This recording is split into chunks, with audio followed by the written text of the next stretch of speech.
Hi, so in this video I'll be talking about the surgeries and the things that I went through, but before I get to like the dates and things, I'm going to talk about or explain each surgery individually because there's 3.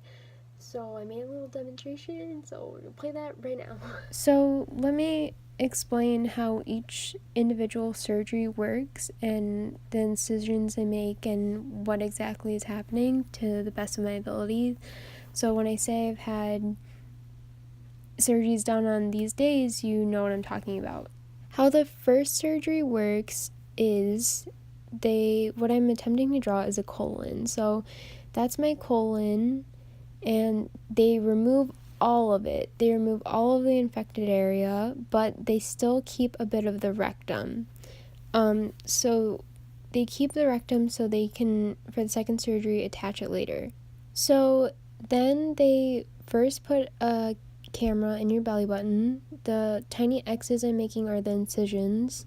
The line across is your C-section cut, and the little circle right there is what's called a stoma, and that's how you basically go to the bathroom. So your second surgery. Second surgery is they take your small intestine and they stretch it out and they make basically a new fake colon.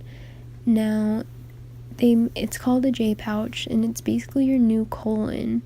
They also the rectum that they left behind, they scrape off all the colitis that was left, but they don't attach anything yet.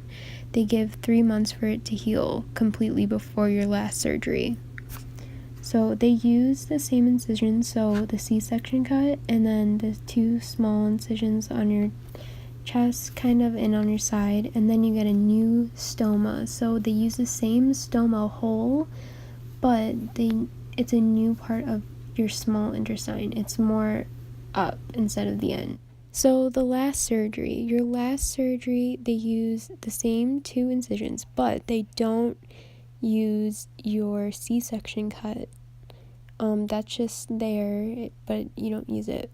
Now they remove your stoma, so you don't have a stoma anymore, but they don't close the wound. It has to heal naturally.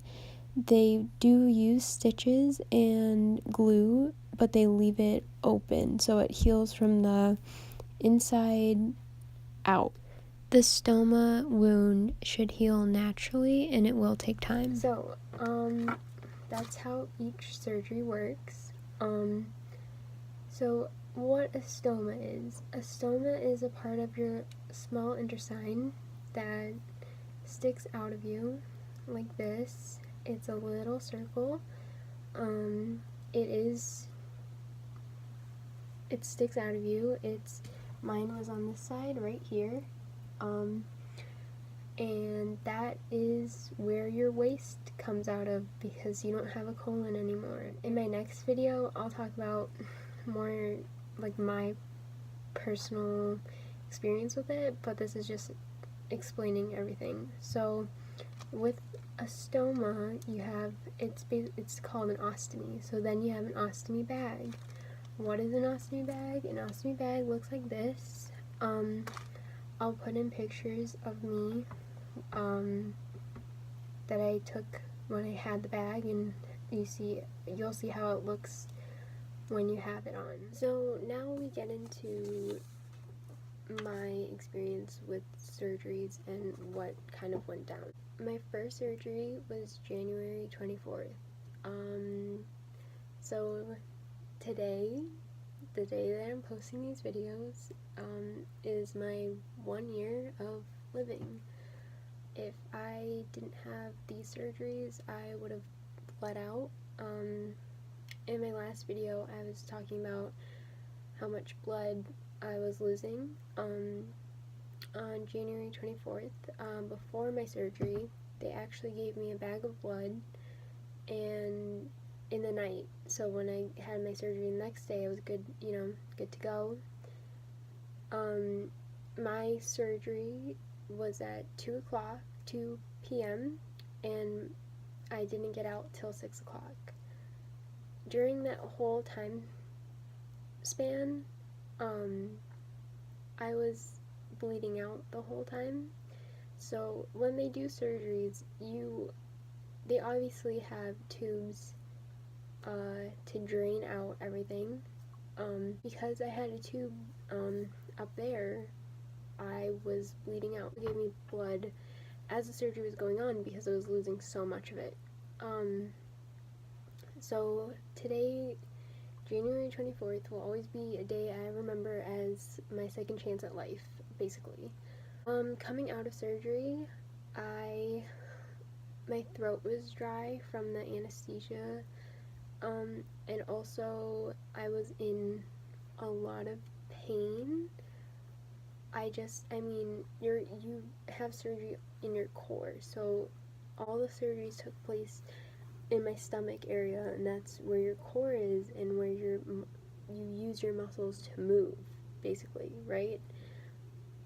It hurt very bad when I woke up. It hurt for a very long time. I wasn't able to bend over or do anything for, I would say, a month. In the hospital, they have they have physical therapy, and they teach you how to get into the shower or get out of bed. They teach you techniques so you don't use that muscle as much. Obviously, you're still going to use it, but you don't use it as much as you would normally, if that makes sense. So from that day, I was able to eat again.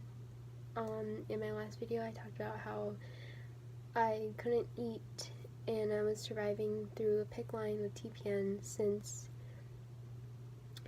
December 29th and then till January 24th. Obviously, I didn't eat anything. It was late. I was in pain.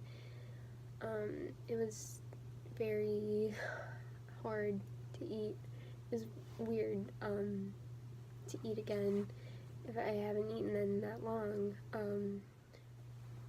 So anybody who likes to tell me, or if I'm talking with a friend, I remember I would be like, or if they were like, oh, I'm hungry, I'll be like, oh, you're hungry, oh, really? And I remember like bugging my parents to like have a bite to eat when I couldn't eat, and yeah, so that took a while to get used to. There are certain foods you can't have because you have a stoma, because of the tiny hole, like stuff can't come out of it, right, if it's blocked. So you can't have fruits, vegetables, nuts, seeds, popcorn.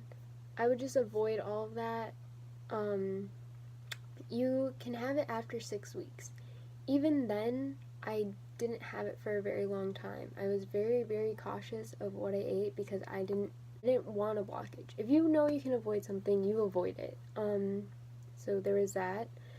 So everything was going good. I was, from January to July, I was gaining my weight back. I was to like normal routines and going to school, seeing my friends. A lot of things that I'll talk more in depth about that, like with my personal life in the next video, and how certain things affected me, like the bag and, this new journey that I was on, basically. So now time comes for July 18th. Now, this is where things really started to go downhill. July 18th, my second surgery was that day. So I had my second surgery and everything went fine, but I was in a lot of pain, or not a lot of pain, but I had like this cramp feeling of like, and I was throwing up, and I just like didn't feel good. And right after, they figured that my stoma was swollen. So as I mentioned, you get a new stoma, but they use the same place for it. Now, they told me after that usually the second surgery is more complicated because you're using a place higher up in your small intestine, because your first one they just take the end of it and they, you know, use that as a stoma. But because it's higher up, your small intestine is coiled and moves more up there. So that's why it caused sorry, problems for me, and it was also swollen. So that is what happened to me. So I wasn't eating properly because of that. So when you come out of surgery, they don't just give you food right away, right? You have to be on certain diets. So for the first day, they'll put you on like clear liquids, then it's liquids, then it's full liquids, then it's like soft mushy food, and then only can you start trying to eat more solid food. So I was on mushy, like very, very soft soups and like broth and stuff like that for the first couple days after the second surgery.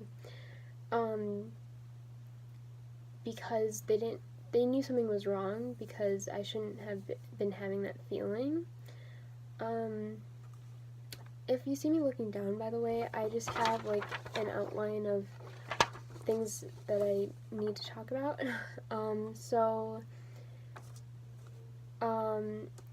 My stoma was swollen.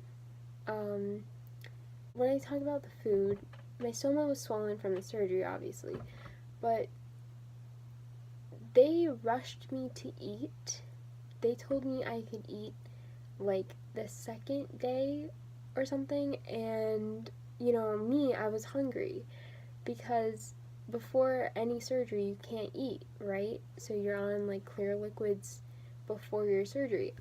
So I was hungry and I was like, oh, sounds great. That was a big mistake, and if they're trying to rush you to eat, make sure you say no, or make sure you just stick to what is best.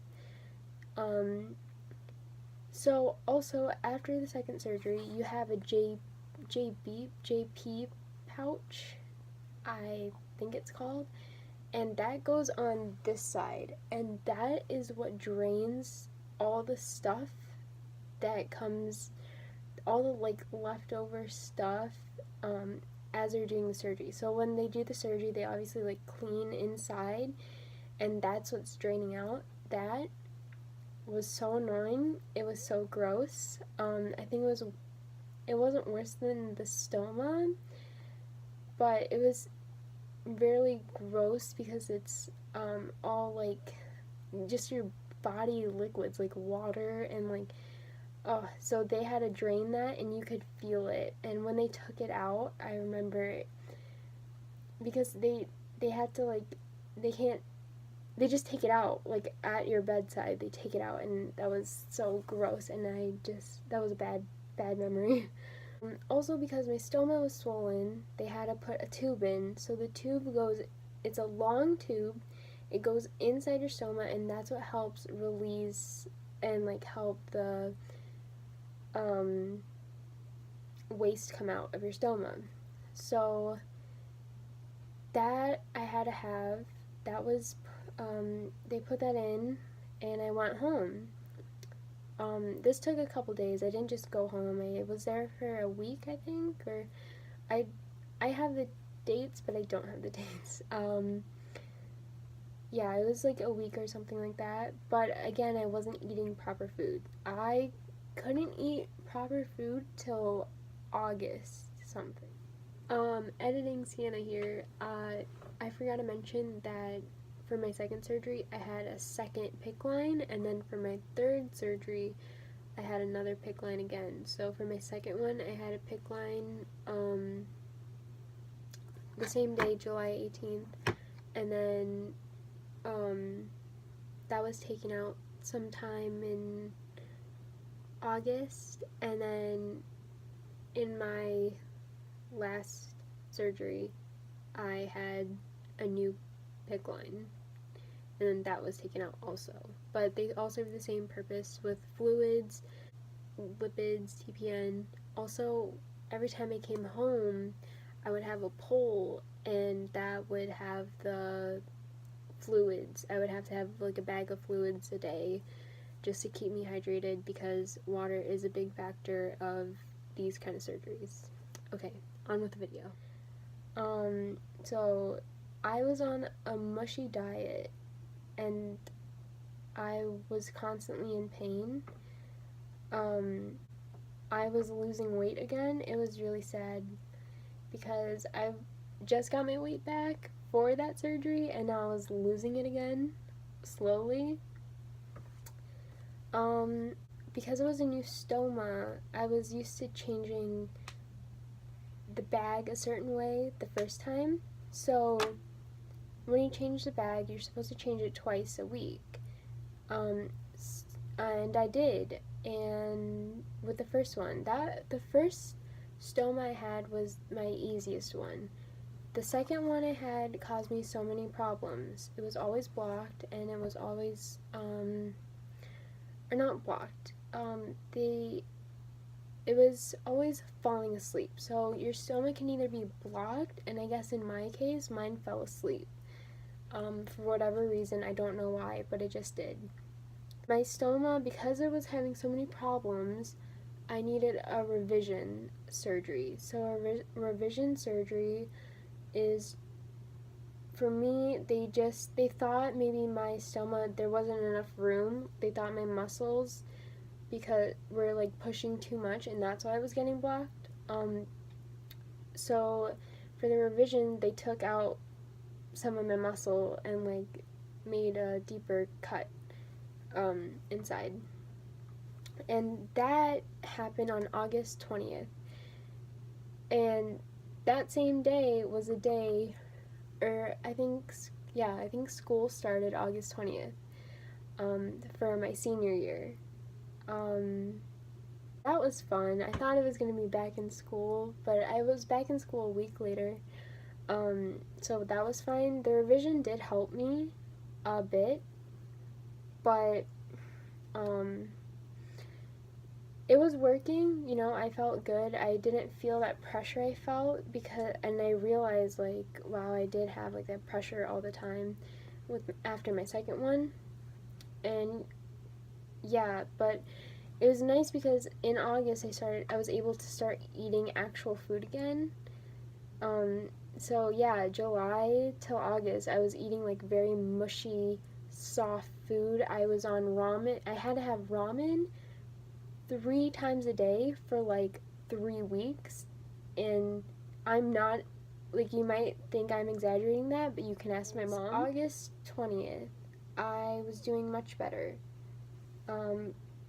But slowly my stoma started to not work again.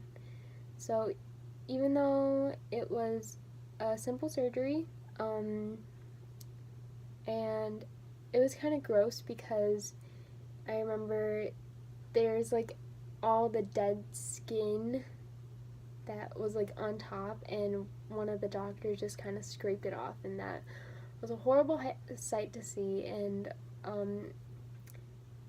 that was very bad. Just mentally very bad. It didn't hurt me at all, but it was just like traumatic. So yeah, my stoma started to fall asleep again, but it didn't fall asleep all the time. It fell asleep first once every weekend. I am a person that was very, very careful with what I was eating because I knew that I knew that you had to be careful. You had to really, really chew your food, make sure you had something to drink with it. A big key to this is staying hydrated, because your colon is the one that absorbs all the water. You don't have that anymore, so your body has to kind of learn how to do that. So that's a good tip. First it started like every weekend, and then it started to be like every Friday. I'm in school during this time. My stoma would block during this time. Sorry, my stoma would block at school. I would be in so much pain. When your stoma is blocked, you're in pain and you're nauseous. And I don't know how I even managed to go to school, or because I would be in school and I'd be like, oh, it's blocked. it always blocked right at school, which is weird because I didn't do anything to trigger it. It just like happened. So going about my day was so hard because I have to go to class to class, and I had to go upstairs and downstairs and all over the school, and I have to pay attention and not act like I'm dying. It was so frustrating.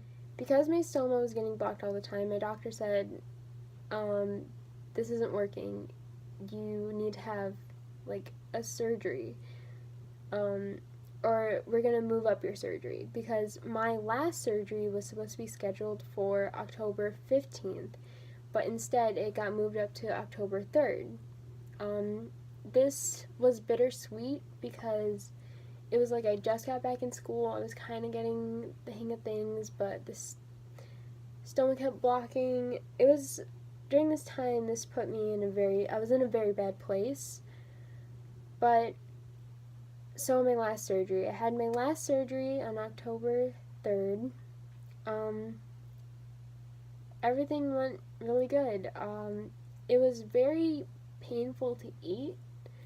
Not very painful, but it was very uncomfortable to eat. I took it very, very slow, even to drink something, because your system, your whole body is going through like a shock of like, what is going on? What is this? You know, you have to keep that in mind also. It's not just like, oh, surgery done. No, your whole system, your whole body, GI tract, whatever. It doesn't matter what surgery it is. Your body itself is trying to figure out what is going on. So everything was going good, but in the back of my mind and in my heart, I didn't feel like it was over, even though it was. And because everything kept going wrong, and when I talk about in my next video about like the school aspect of things, but like everything was just going wrong. I was in a very, very dark place. I didn't trust that it was over. But October 5th, we came home from the hospital, and October 7th is the day that I felt finally at peace. I had the realization that it's over. There's no more bag. There's no more pain. There's no more suffering. The only thing I had to deal with was, so like I mentioned before, that your wound, or where your stoma was, because it's no longer there, they have to let it heal from the inside out. And because of that, you have to pack it every day. So you take gauze and you wet it a bit with the solution, and you pack it inside your wound. My wound wasn't healing as fast as it was supposed to, because my wound, they close it like this. They make it like a circle, and they put stitches around and glue, like E6000 glue, and they leave it like this. Me having a very bad year and very bad luck, all my stitches and glue opened up. So instead of a tiny hole like this, it opened up to like a big hole like this, very deep. So my wound was taking very long to heal, and I ended up having a wound vac. So this is what a wound vac looks like. It basically just like has a lot of pressure of sucking your skin together. So July till October, I lost so much weight. And this is what really hit me. So December, obviously, till January, I was like 96 pounds. You know, that's not good. I lost quite a bit of weight. I think even at one point I was like 90, like just 90 pounds, and was supposed to be like 100 and something. Over summer, gained it back to 103. After my second surgery and the revisions and all of that, I dropped down to, my lowest weight was 87. And I absolutely hated looking at myself in the mirror. Here's the thing with the last surgery, though. With the last surgery, because you haven't actually used your rectum, and because you haven't actually been going to the bathroom, you just had the bag, you have to learn how to control yourself again. You basically become like a human baby. Some people, it takes a couple days. Some people take like a couple months. I definitely took, I think I surprised myself more. I was still going to the bathroom a lot, but I was able to control it a little bit better than I thought it would. So November 1st came around and I was in immense pain. I don't know what caused it.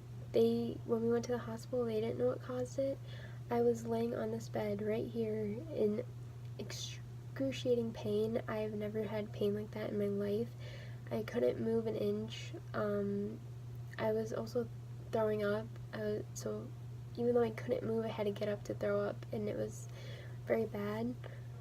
So we were in the hospital for a couple days. They told me that I had a UTI and my bowel was distended, but the thing that was weird was, if your bowel is distended, you don't go to the bathroom and you have like different symptoms, but I didn't have any of that. I also didn't have any symptoms for the UTI, so they both kind of just showed up.